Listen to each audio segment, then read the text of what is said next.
and other international events. Ladies and gentlemen, here's Georgette Reed.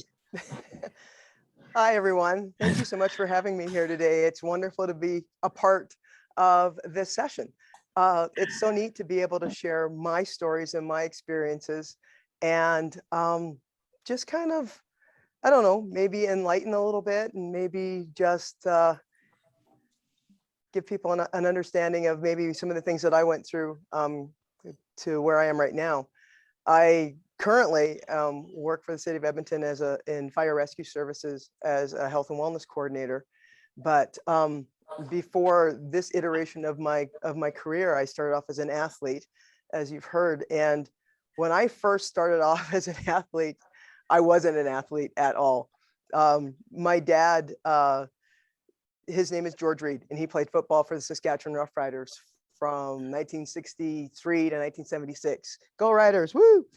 And at 8 years old, I was his youngest and biggest child. And so my brother's 5 years older than me, and I was still quite a bit bigger than him as an 8-year-old. So my dad decided that I needed to feel real good about myself and really work on my prowess as a young lady. And so he put me in ballet. Now, when you're 8 years old and you're 4 feet tall and 140 pounds, they don't have tutus to fit you. So they put 2 or 3 of them together and they wrap them all up and you pirouette around in that. Well, I wasn't that graceful. So it ended up being like human bowling. And I just ended up running over all the other little kids.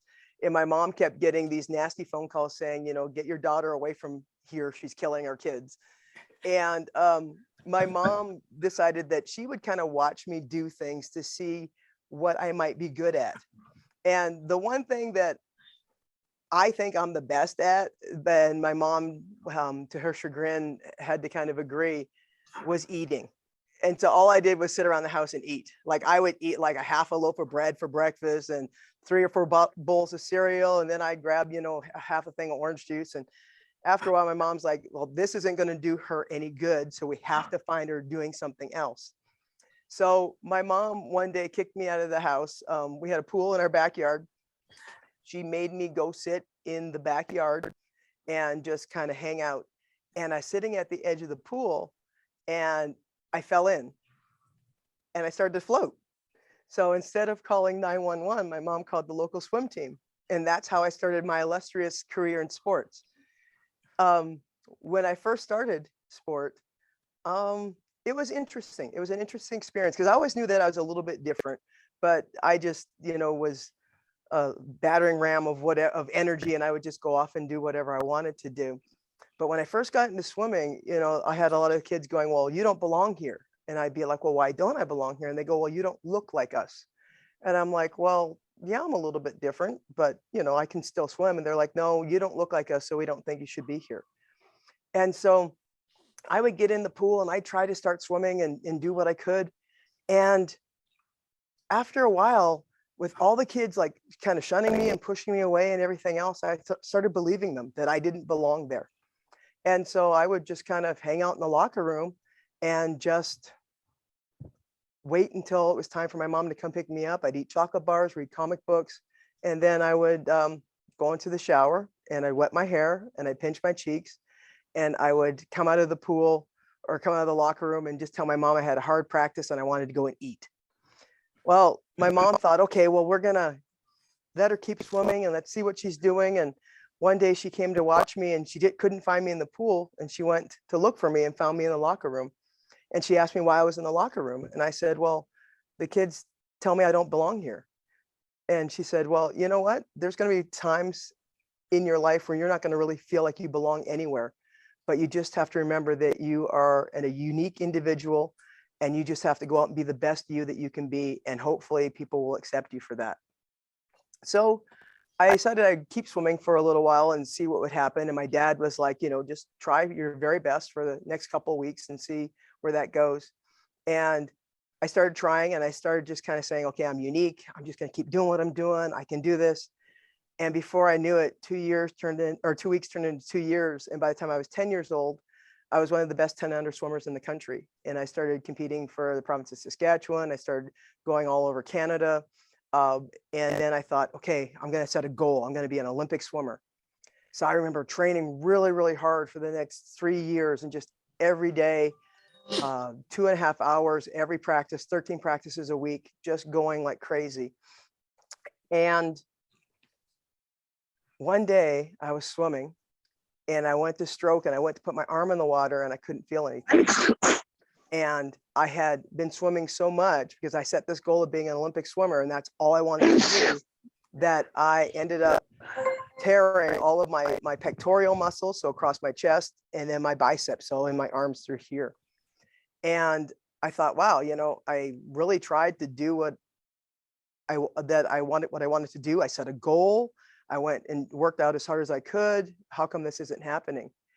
And I realized that sometimes there's these things about balance and about being able to have flow and understanding that there's times when you need to rest and there's times when you need to kind of keep going forward. So I had to kind of take a step back and realize what it was that I wanted to do and why I was doing it. And one of the things that I realized, that the reason why I started swimming was because I wanted to have fun. And the Olympic goal kind of took that over. And I realized that it's great to have goals and it's great to have things that you aspire to, but you also have to put systems and things in place to make sure that you're also looking after yourself, that you're putting yourself in the equation and doing the things that you need to do.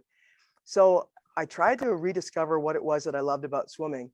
And in doing that, I started coaching and I started working with little 3- and 4-year-old swimmers and working with Special Olympics. And it was really cool because you'd put the kids in the water and they'd snap on their caps and goggles and they'd spaz out and do whatever. And then they get to the end of the wall and they'd hit their head and they'd smile. And I was like, you know what? It's about having fun. It's about enjoying your life. It's about being able to try to find something that supports that joy, that love, whatever it is that you have in everything that you do, even if you've done it 1,000 times over. So when I started bringing joy and fun back into what it was that I was doing, I found that I started swimming faster. I found that I started accepting myself a little bit more. And I found that I started just being able to overcome some of the things that I had been going through. Because at a young age, I always kind of knew that that I wasn't always like the other kids. I always knew that I had an affinity for liking women more than I did with the boys, even though I had boyfriends and whatever, or tried. And I was always just afraid of what might happen if I didn't present myself a certain way. So I know that I threw myself into my sports just to be able to keep moving forward. And if I was a good enough swimmer, if I was a good enough athlete, then maybe the other stuff wouldn't matter. Well, I remember swimming faster and stronger and doing really, really well.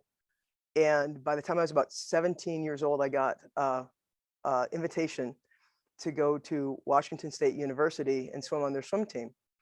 And I was so excited about going down there. And I thought, okay, I'm going to get an education. I'm going to get another opportunity to maybe try out for the Olympics and be a swimmer. And I went down to Washington State University and I walked into the swim coach's office and I said, "Hi, coach. I'm Georgette Reed. I'm here to swim on your swim team." And she looked at me and she says, "Who are you?" And I said, "I'm Georgette." And she says, "You can't be." And I said, "Well, why not?" And she says, "Because you're Black and Black people don't swim." And I looked at her and I was like, "Pardon?" And she's like, "Black people don't swim." It's like, okay, I sent you my bio. I sent you pictures, black, white, color. You could tell that I had a better tan than you. So come on, like I can swim. And she decided that she would hold my scholarship until I could prove to her that I could swim, because she didn't believe in me. So she gave me a 2-week tryout. And for that 2-week tryout, I had to show her that I could demonstrate speed in the front crawl and all these other things that I was recruited for. At the end of that 2-week tryout, I was the best freestyler, best butterflyer, best backstroker, best breaststroker. And I could do pretty much everything. And came up to her after the 2-week trial and I said, how did I do? And she said, you're fantastic. You're going to be a great asset to this team, but I gave your scholarship away. And I thought, that's not fair. It's like, I did everything that you asked me to do, but you gave it away. And she says, well, I didn't believe in you. And I thought, wow. And at that point in time, I was just like, okay, she may not believe in me, but I do. I'm just going to see what I can do. So I remember staying on the team, doing the 8 mandatory practices that she wanted me to do. I also threw 5 more in there because that's just who I am. I wanted to do better and do more.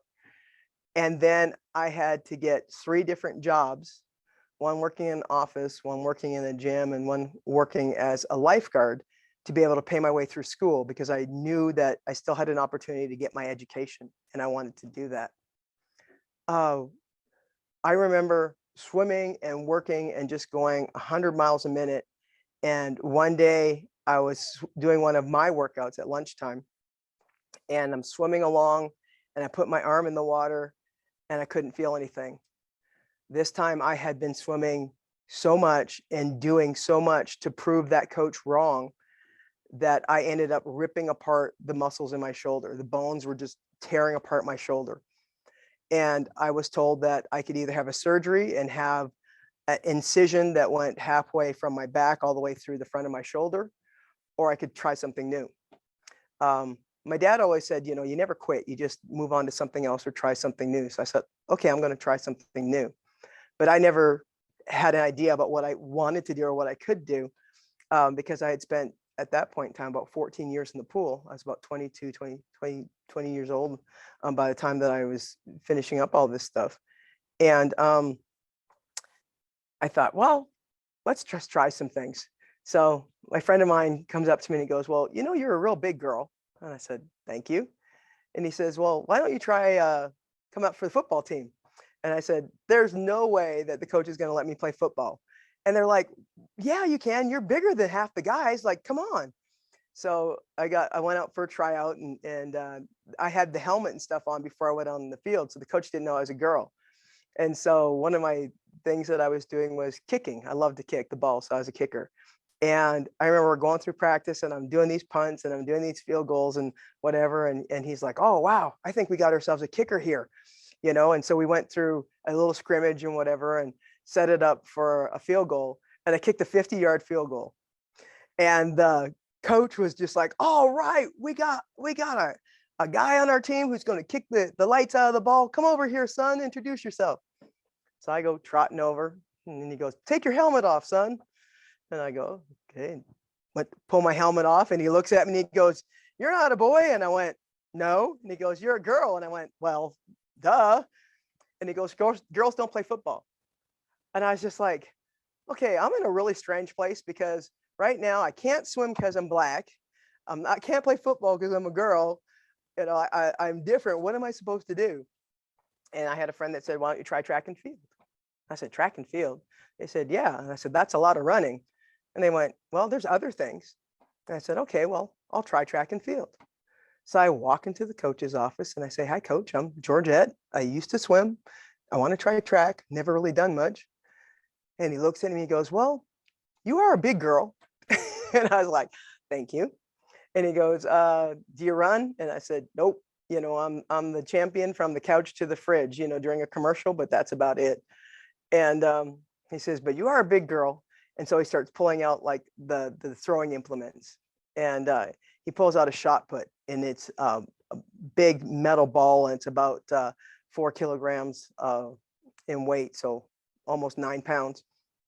And he's tossing around and he's juggling it and playing with it. And I said, oh, that looks pretty easy. Can I hold it? And he goes to hand it to me, and it slipped off of my hand and it went towards the floor. And I thought, oh, this is gonna make a loud bang. And it didn't.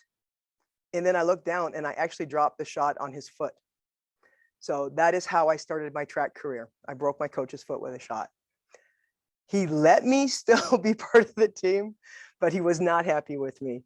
And I went out there and I didn't know much of anything.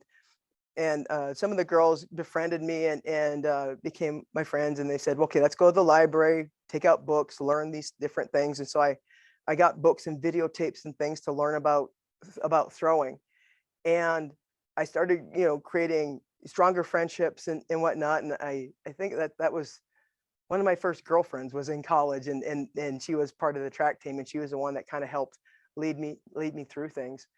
And I found that the more that I started to learn and look and see things, the more I could see myself doing this event, even though pictures of athletes that had done this event before me were, athletes that were 6'5", 275 pounds, like ripped muscles and all those types of things. And I thought those were the guys, and that's actually the Russians, but that's okay. The Russian women were just big girls. And I was just like, okay, I'm just going to go out there and do this and try it. And I had so much support, but I noticed that the better I got and the more that I started hanging out with my group of girl athletes or women athletes, the more that coach that I was working with kind of separated me away from the group. He had a bias against the female athletes, and he just thought, if you were strong and if you were any bit vocal or assertive, that you were automatically one of those crazy lesbians and just stay away, and they weren't going to poison his team. And he loved his distance runners and things like that. And I found that at first I felt really isolated, other than with the few girls that I hung out with, but I was really welcomed by the men's team. And so the men's coach started coaching me, and I started training and lifting with the male throwers. And there was these two guys. One was Tor, and he was from Iceland, and one was Sven, and he was actually from Sweden. And they came up to me one day and they said, "You want to throw?" And I said, "Yeah, I want to learn how to throw." And they said, "You're too small." And I looked and I went, "Everybody tells me I'm too big." And they said, "You're too small." So they took me into the weight room and they had me doing all kinds of things and learning lifts. And my first year, I wasn't throwing very far and I wasn't lifting very much. Maybe, the bar, which is 45 pounds, to be able to do a press, and maybe twice that to be able to do squats. But every year they would just keep coming in and working with me. And by the second year, I started throwing a little bit farther, and I was able to like bench press 150 pounds. I was able to squat like 275 pounds. And I started traveling with the team. And the coach was just like, "I don't know what you're doing or how you're doing it. Just keep doing it and do it over there." I was like, okay. So after my third year, I was able to bench press like 200 pounds, and I was able to squat 360 pounds for sets of 4. And I broke the school record, and I started going to like the conference championships, national championships, and I had won in my third year, I had won the Canadian national championship for shot put. And my coach was like, "Well, I don't know what you're doing. Just keep doing it and do it over there."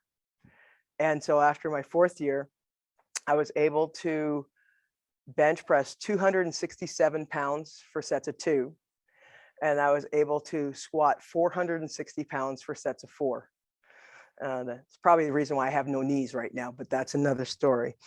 But I was strong and I was mobile, and I did all kinds of things. And my last year at university, I was able to not only be what they called an All-American, or I always say I'm from Saskatchewan, that's as Canadian as it gets. That's where I'm from. And they would be like, "Okay, you're whatever." But I was an All-American, a finalist in the national championships for the NC2A. I broke the school record by over 12 feet. And that record had stood for over, before I had broken it before, had stood for over 12 years. And to my knowledge, nobody's broken that record yet. So it's kind of neat. And I qualified for my first Olympic team. And I ended up doing that as a shot putter playing with a little marble. Whereas when I was that little 8-year-old kid, I always thought I would do it as a swimmer. And so I realized then that, we all set goals and we all have things that we aspire to, but they may not always work out the way that we plan. So to always be flexible. I remember going to the Olympic Games, and it was incredible to represent my country.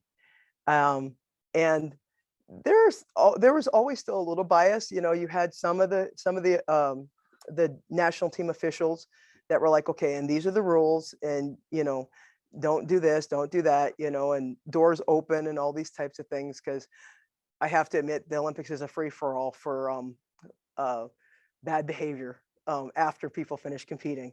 No word of a lie, there's contraception everywhere. Like there's condoms and different things everywhere in the village, because they know that once people finish competing, that it just becomes like an orgy fest. It's very scary in many ways. But I know that there is always people like, kind of segregating or pushing people away from certain things. And after a while, I just kind of stayed on my own and stayed on my track and just said, if I just keep being me and doing what I do, hopefully people will leave me alone.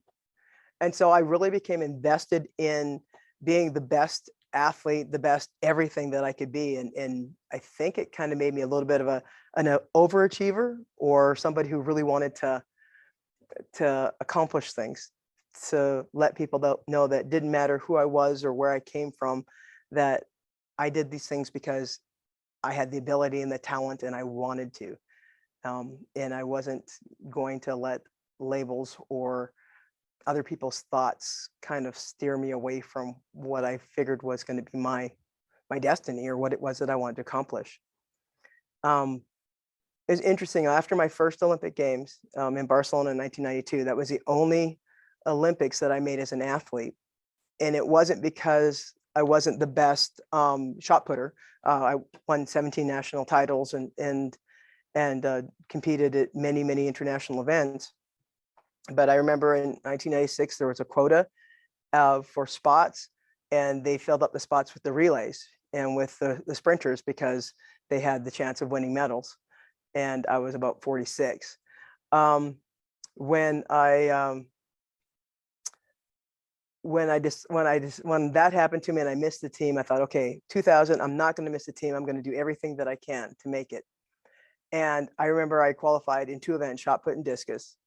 And about a week before Olympic trials, because you have to go to Olympic trials and come in the top 3, I was eating a cheese pizza and I had an allergic reaction, and it triggered an asthma attack. And I was flat on my back for 3 days. And I felt like I had an elephant sitting on my chest and that I was breathing through a straw. And I realized at that point in time that there's nothing more important than looking after your health, and to be able to make sure that you kind of keep your priorities in line. I remember getting up on that 4th day and getting on a plane, getting out to Victoria and talking to the coaches, and they just said, well, you have to come in the top 3. And I remember going into my first event, which was discus, and threw pretty hard, did as hard as I could. And I ended up coming in 4th by 10 centimeters. And I was like, darn, okay, that's all right. Shot put's my event. I'm going to make it. I went into the shot put the next day, up into the last throw, the last round. So we have 6 rounds of throws. Up into the last round, I was in 3rd place. So I thought, okay, this is good. Everything's going to be all right. One of the throwers that was in 4th place from behind me had an amazing throw. And for my last throw, I couldn't top it. So I ended up missing the team by 4 centimeters. And I thought, oh man, like this is crazy. I've worked so hard for this. I put everything else into it. What else is going to happen? And it was pretty funny, because it was like not even a day later, I get a phone call. How would you like to hurl your body down the ice at 130 kilometers an hour? And I'm like, what? and it was the National Women's Bobsleigh team that called me, and they said, well, you're a big girl, but you're fast and you're strong, and we need weight in the back of the sled to be able to get our teams qualified for the Olympic Games in 2002. So I got a chance to join the National Women's Bobsleigh team and compete on international level and travel around the world. And it taught me about working with a team. And it started teaching me more and more about character means more than whatever labels you're given. So I realized that if I was a good teammate and did my very best and treated everybody the way that I wanted to be treated, and actually treat people better than the way I wanted to be treated, that meant more than what anybody thought of me and whatever labels that I got put upon me. And I loved bobsleigh because it taught me so much about working with people and being around more people and being responsible to other people. Because as a shot putter, it's just you in the circle, and usually nobody ever comes to watch the shot put. So, you know, you're lucky if you might have 7 people out there, and most of them are either family or friends, and it's usually because you promised them dinner afterward or something. So, you know, but with bobsleigh, you've got a whole slew of people that are doing things, and you're responsible to the driver, because I was a brakeman. And so as a brakeman, you're the one responsible for shining the runners, you know, at 3 o'clock in the morning to make sure that they're like glass. So then that way it helps on the track. And it was really cool to kind of start coming into my own. I really started to believe in myself and the person who I was, and realized that I just have to be who I am. I'm not going to change people's minds um, by trying to tell them about who I was. So I figured that the best way was to show them. And I had a great experience with bobsleigh. And when it came to the final selections for the team for 2002 in Barcelona, I was the alternate.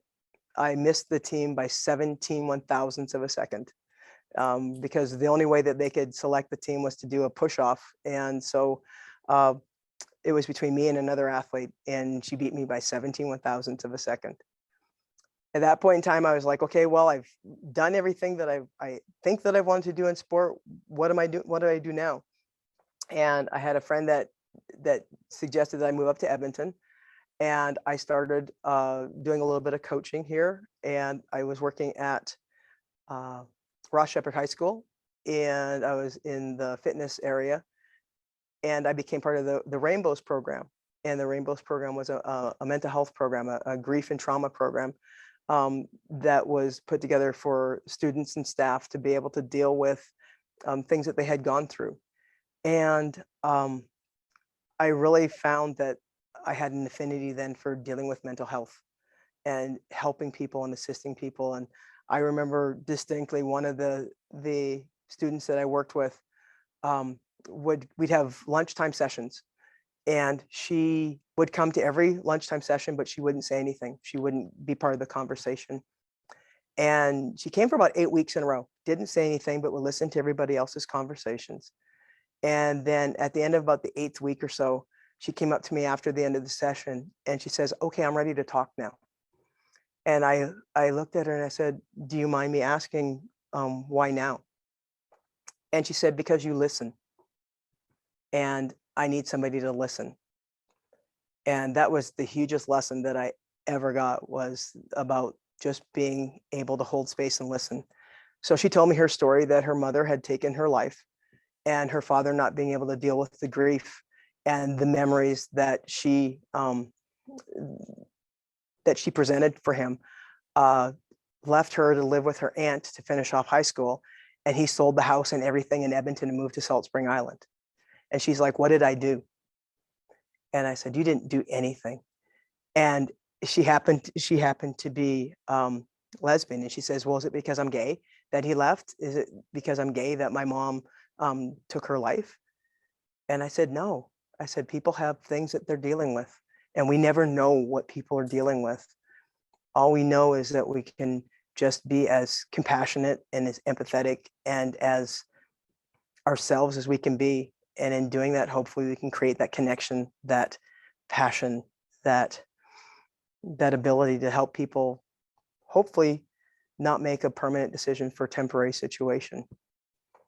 So that taught me a lot. And so I started moving more into working with mental health, especially when I got into the university. At the University of Alberta, I ended up being the head coach for the track and field team there for about 10 years, and dealt with a lot of different scenarios, a lot of things with athletes, you know, in that 17, 18, 19 age range, where they're discovering themselves and they're trying to figure out what's going on with their lives and what they're going to do, or who they are, or what their identities are. And I tried my very best to let everybody know that I didn't care who you were. I didn't care where you came from. I didn't care what you looked like. I didn't care what your preferences were.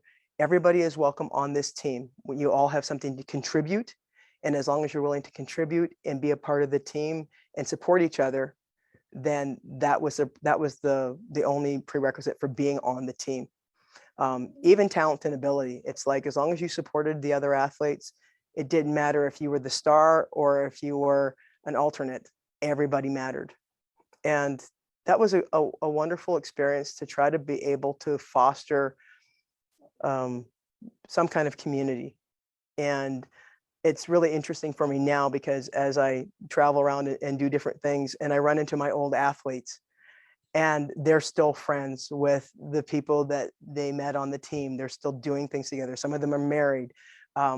Many of them are doing amazing things in the community.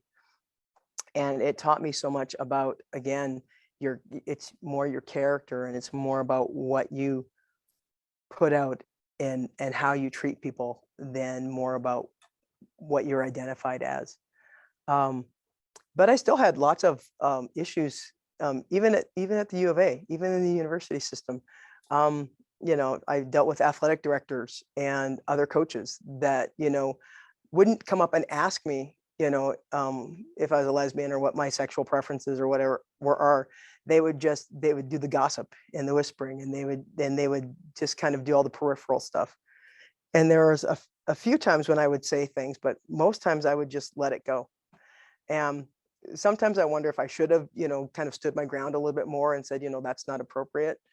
But I think with all of my experiences in my life and dealing with being a woman of color, being a lesbian, being an athlete, all those things, I always start kind of ask myself, what hill do I want to die on? And is this one of those ones that I really want to fight?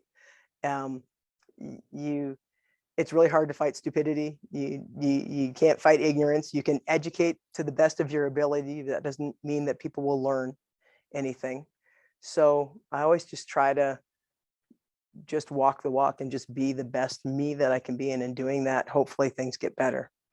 So I know that my years with the university were amazing. And again, it really showed me the importance of mental health. And I've lost a few friends that, made that permanent decision because of the thing that they were going through. And I found that more than anything, compassion and empathy, and just being able to have that skill for listening has meant so much more than, to me, even more than, some of the highs of my athletic career. I figured that everything that I've gone through has been a stepping stone to take me to where I am now. It's exciting for me to be able to assist people and help people. Like, I'm working with fire right now and being able to help people with their mental health and being able to help them with their physical health and chronic health issues and on all these things, because sometimes people just need somebody that's there, somebody that they can look up to or look forward to or can reach out to. And that's the thing that I try to do now. And someone asked me the other day, what's my proudest moment? What's the thing that I'm most proud of? And I think they were expecting me to talk about being an Olympics or national champion or any of those things. And I said, I think the thing that I'm most proud of is making a connection with someone who was at their lowest point. And even though it took 9 hours, I was able to keep them safe for now. We were able to have that conversation. I was able to let them know that they were cared for and that they were seen, and that helped them get through something that they never thought they could get through. And when I think about that, that's probably my proudest moment, or the thing that I love the best, because it's about connection. And I think sometimes, and especially in this COVID environment, we've lost so much connection. I mean, Zoom is great, and seeing all the little pixels, I feel like I'm part of the Brady Bunch and I can pick out, Marcia and all the, different friends and stuff. But there's nothing like being around people that you feel connected to, and people that you can, just be yourself with. And, just being able to feel like you belong somewhere is so important. I'm so grateful that in this city that we have a little bit more of an inclusive environment, and that we have the Pride Center, and that we've had people such as Michael Farah that have, you know, gone through and kind of paved the way and done things to help all of us find a place where we belong, so we can feel a little better and feel like we're not alone. I think that's the biggest thing. I think that's the most incredible thing. So anyway, I probably chatted too long. Let's I got lots of time for questions if you have some questions out there. So inspired. I could listen to you talk all day long, Georgia. That was just wonderful. But I'm sure there's lots of questions from the members of our session here. If you'd like to use the chat box or raise the yellow hand, and we'll try to get you all in. Any questions from anybody? I have a question from Heather Fairburn that asks me about the pain from overtraining, you know, and looking after your body. And it's interesting now because I still try to do master's athletics and some other little things, but I'm so much smarter now than what I was when I was a younger athlete, because I mean, I probably will have to end up getting 2 knee replacements eventually.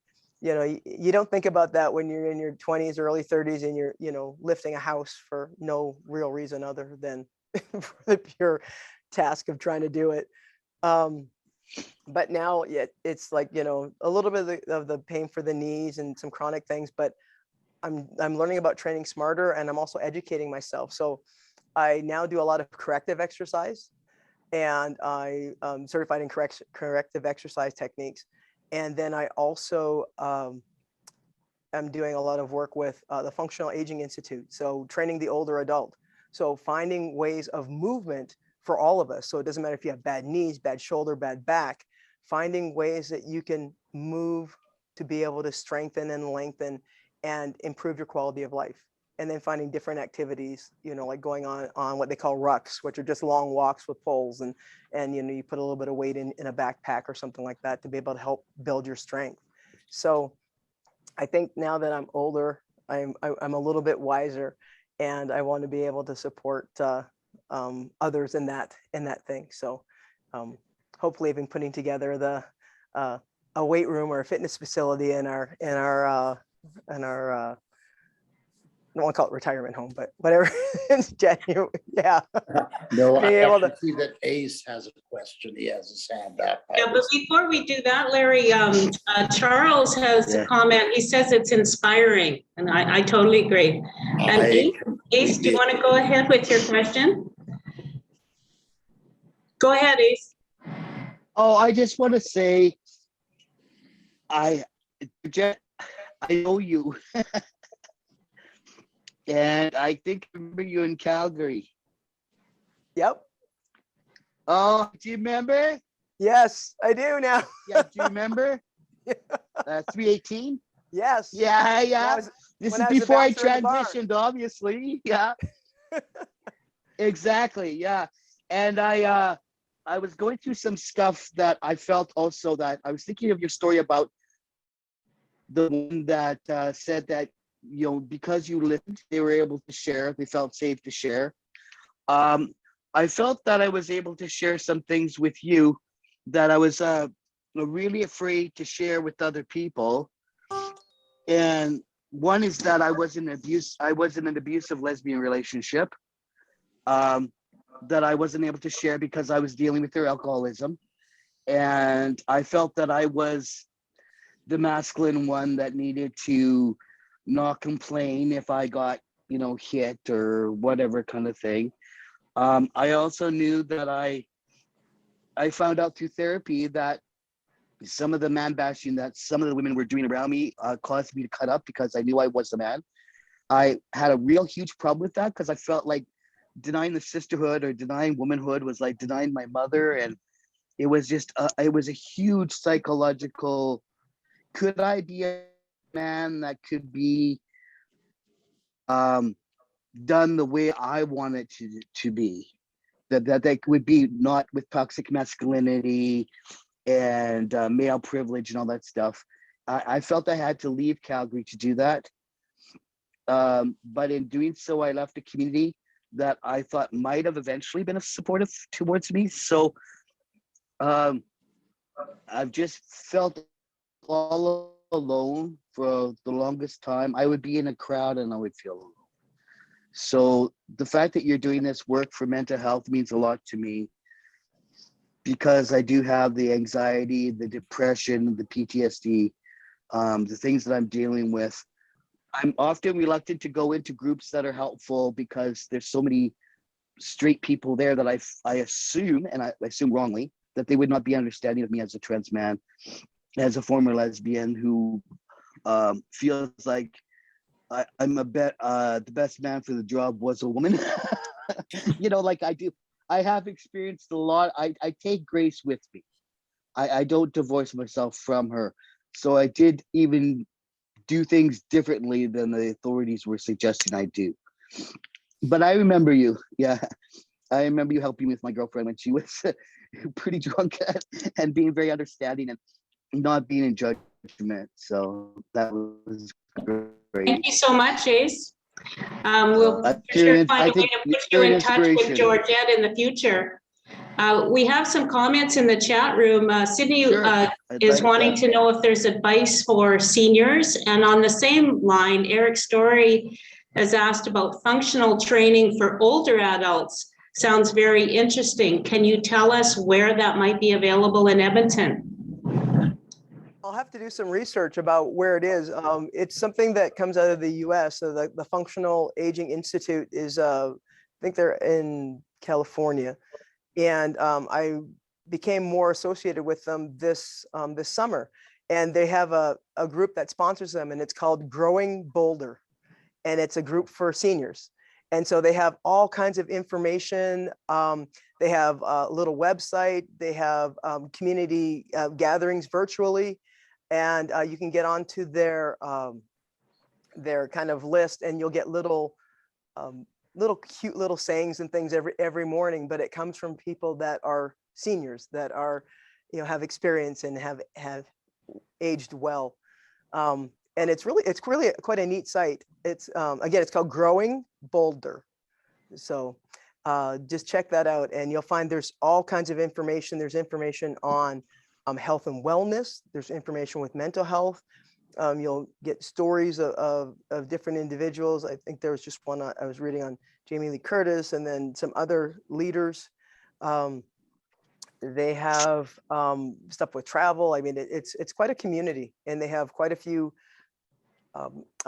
virtual seminars and things like that, where they sponsor and bring in people to talk about the different issues that are affecting anybody over 55, affecting seniors. So hopefully I'll find out more about that. I would like to actually spend more time certifying and training the older adult and working with the Functional Aging Institute, because I would like to be able to offer some of those things here. So stay tuned. Maybe there's something that I can put together. Don, maybe something we can do at the Pride Center or whatever, and we'll put something together and do some sessions. So. I see there's two more questions. Michael Bear has his hand raised, and then we'll go to Robert. Go ahead, Michael. Thanks, and Georgette, absolutely delightful to hear what you had to say today. And I'm always amazed at listening to people like yourself, and how both inspiring, but also how much it kind of it sits with people like me that life is really interesting and worth living, kind of thing. And I think you help exemplify that. I also noticed, though, that you do well with challenges. So you're just at the right point where you should be thinking about a political life. City Hall could use you in that. And so I'm suggesting that you know a bit about the city now, and because of your work, and that it would be a nice challenge. So I'll just leave it with that. And others can kind of spur you along every now and then over the next year or so, kind of thing, and you can learn more about it, kind of thing, that too. So I will look forward to that day when you decide to put your hat in the ring. But thank you so much for what you had to say as well, and remember the challenge that I put forward.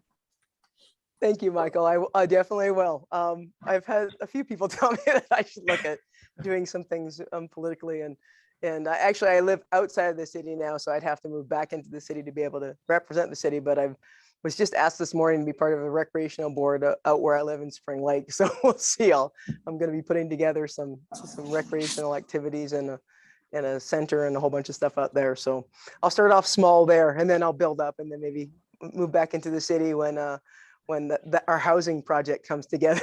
That's when I'll come back. Well, when you decide to run, I'll certainly work on your campaign. Fantastic. Thank you.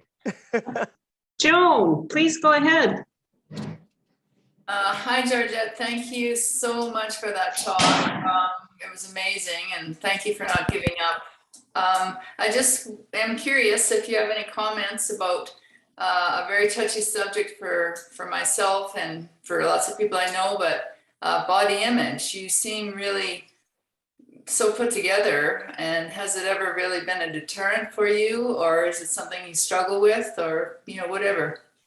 I'd be interested to hear. I think I've always struggled with my body because I've always been a big girl, like from the time that I was young. I have pictures that my mom has showed me, like when I was 4, I was the cutesy and I had the ponytails and I looked good in the little dresses and stuff like that. But after that, I was always the big burly kind of kid. And I always felt like I was kind of like the ugly duckling. Like I didn't fit in with everybody else because I wasn't small and I wasn't petite. And I got that through swimming, that I didn't look like the other girls. I wasn't small and petite. When I finally got into throwing, like track and field, people wanted you to be bigger. And I got really big. And then I got to the point where I was like, I wasn't comfortable being really big, but I think, I struggled. I yo-yoed back and forth between trying to be really small and tiny. I remember for bobsleigh, I remember trying to be strong, but to be smaller. And I remember losing a whole bunch of weight. And I kind of felt like, I remember the first time that Oprah lost a lot of weight and she came out in her skinny jeans and her black tank, her black turtleneck. I did kind of the same thing. I lost a ton of weight and put on the skinny jeans and I felt terrible. And so I wrestled with that back and forth, and it probably wasn't until, maybe even to my late 40s and early 50s that I started going, you know what?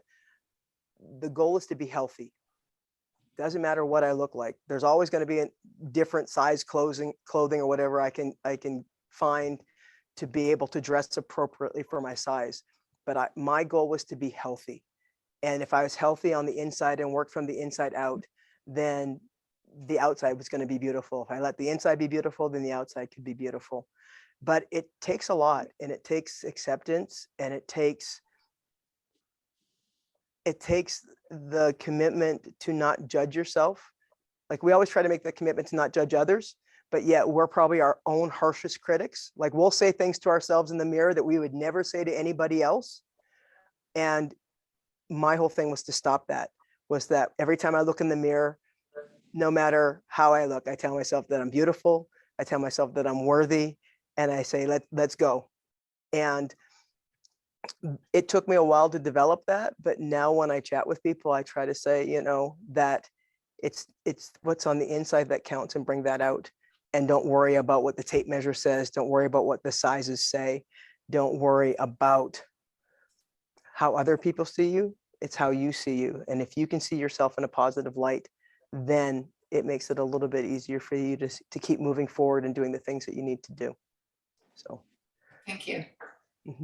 So Charles, Robert's question is in the chat room. He's asking, what is most amazing is not your successes, but your resilience. Where does that come from? My dad would tell me it was because I'm hard-headed and stubborn. But mostly I think it's just, I'm always looking forward. I always try to look forward. Like I appreciate and I'm grateful for where I am right now and for the things that I have right now and what's happening. But I always find that I try to resist that temptation to stay where I am, and that I always try to keep moving forward. And in doing that, when you're going through terrible things, when you're dealing with tragedy or grief or trauma, what it does is it lets me know that this too shall pass. And I just have to take a little step tomorrow to keep moving forward. And if I can do that, then I can move towards healing. I can move towards happiness. I can move towards what it is that I need to keep me doing what it is that I want to do.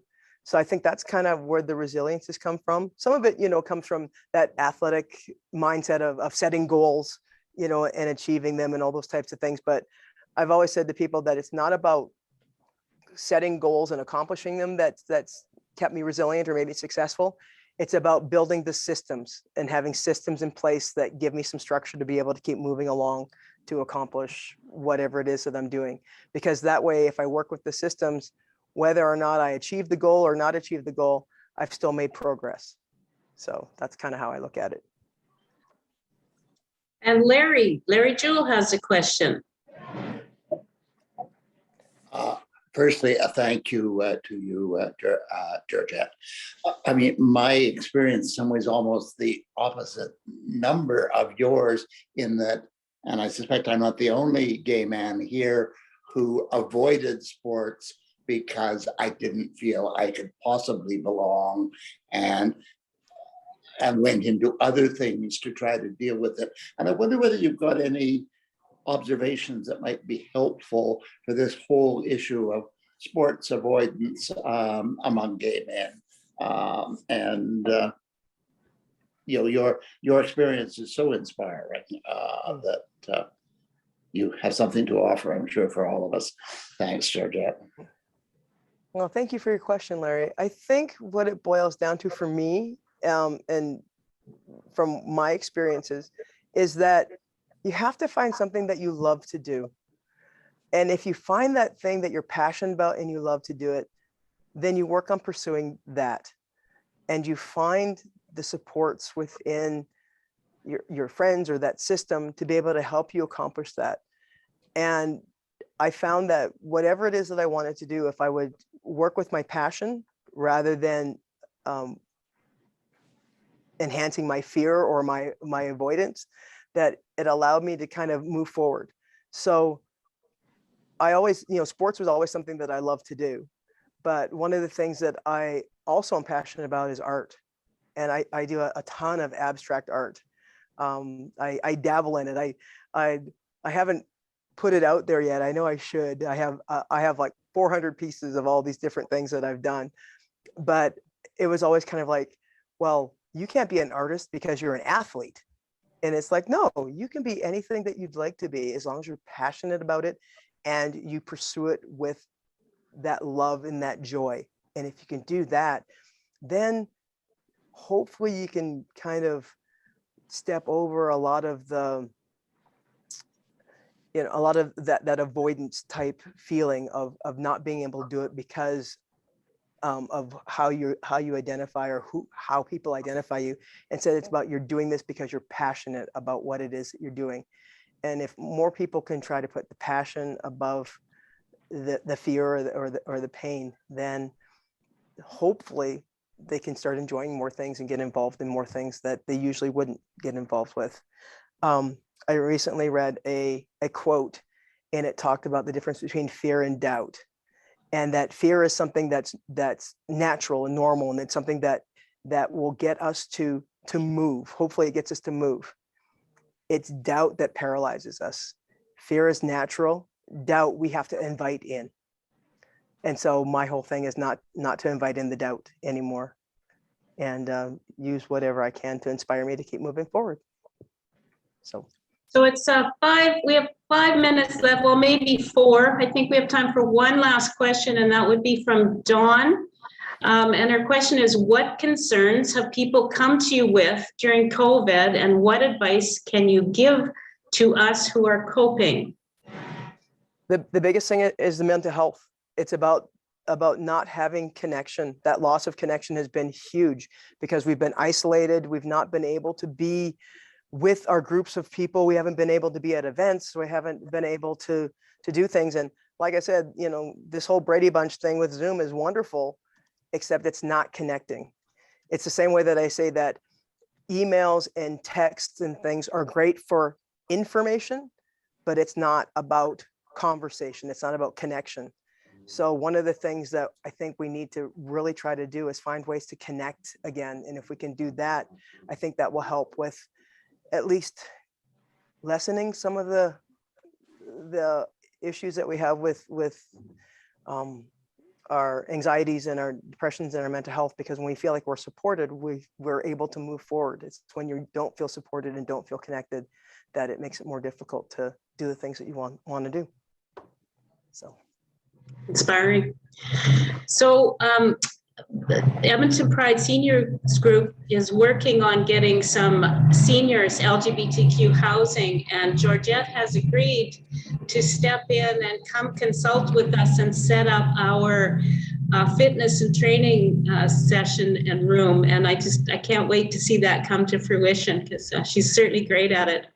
Thank you, Georgette, for such a thoughtful and wide-ranging talk. Thank you too to Kim Lauren for his signing and technical assistance. And thank you to all of you. Aging with Pride will not be meeting next week on Remembrance Day. I hope that we will see you the following week, November 18th, when our speaker will be John McDougall, and he will be discussing LGBTQ2S plus issues in the military. I would ask a further favor. We will be sending you a short evaluation questionnaire. Please fill it out and return it to us. Your opinions are crucial for planning future programs. You can contact us at agingwithpride@pridecenterofedmonton.ca. And now I return the meeting to our host, Kim.